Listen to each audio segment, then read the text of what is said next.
Bonjour à tous, je suis Damien et aujourd'hui je vais vous faire une petite review manga. Bienvenue sur My Memento.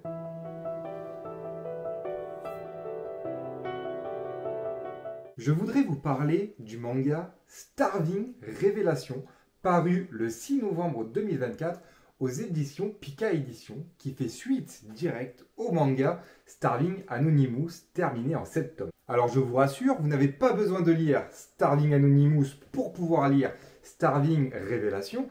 Cependant, il y aura quelques petits détails scénaristiques qui seront intéressants de voir dans le précédent manga, bien que celui-ci se suffise à lui tout seul.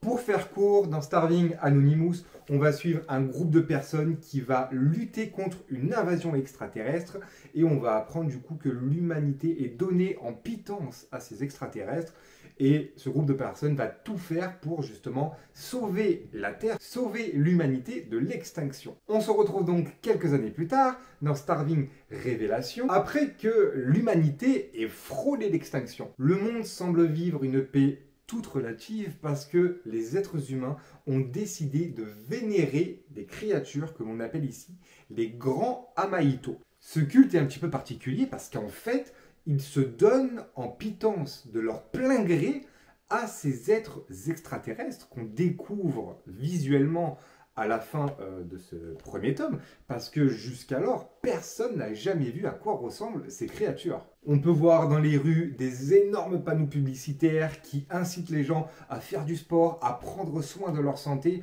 pour avoir la chair la meilleure, qui a le meilleur goût en fait, pour pouvoir être ensuite donné en nourriture à ces créatures. C'est terrifiant. Et c'est dans ce contexte qu'on suit un jeune lycéen qui s'appelle Hiroki et qui, du jour au lendemain, a l'air de prendre conscience que c'est pas normal cette histoire. Pourquoi est-ce qu'on devrait mourir pour ces créatures alors que tout le monde souhaite se sacrifier pour ces créatures? C'est littéralement un honneur que de mourir pour être donné en nourriture à ces créatures.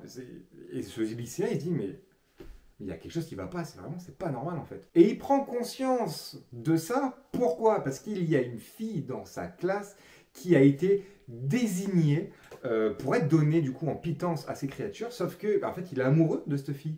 Et il se dit, mais j'ai pas envie que la fille dont je suis amoureux meure.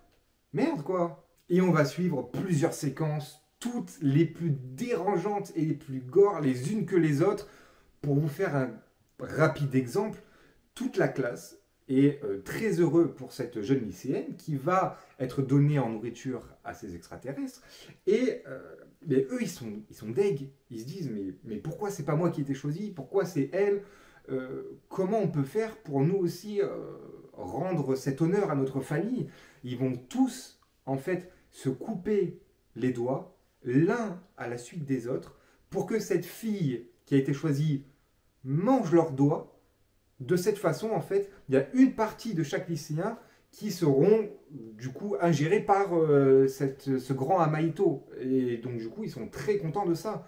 Et c'est un truc de fou furieux. Et il s'avère que Hiroki va rencontrer des gens dans son lycée qui sont du même avis que lui. Parce que, attention, être d'un avis contraire à ce que régit l'humanité, donc en fait de servir les grands Amaïto, c'est un péché suprême. Il y a des gens qui se font battre et qui se font tuer dans la rue parce qu'ils sont contre ce fonctionnement. Et il a peur de dire, mais non, mais moi, je ne veux pas être mangé. Il a peur de le dire. Et il va rencontrer d'autres élèves, du coup, dans son lycée qui sont du même avis que lui. Et de là va, a priori, se tisser des amitiés pour essayer de contrer ces grands Amaïto. On ne sait pas comment ça va suivre. Il n'y a pour le moment qu'un seul tome de paru au moment où je vous enregistre cette petite vidéo, cette petite review. Et j'ai très très hâte de voir ce que ça va donner par la suite. Cette série sera également terminée en 7 tomes, à ne pas mettre entre toutes les mains. C'est vraiment pour un public averti.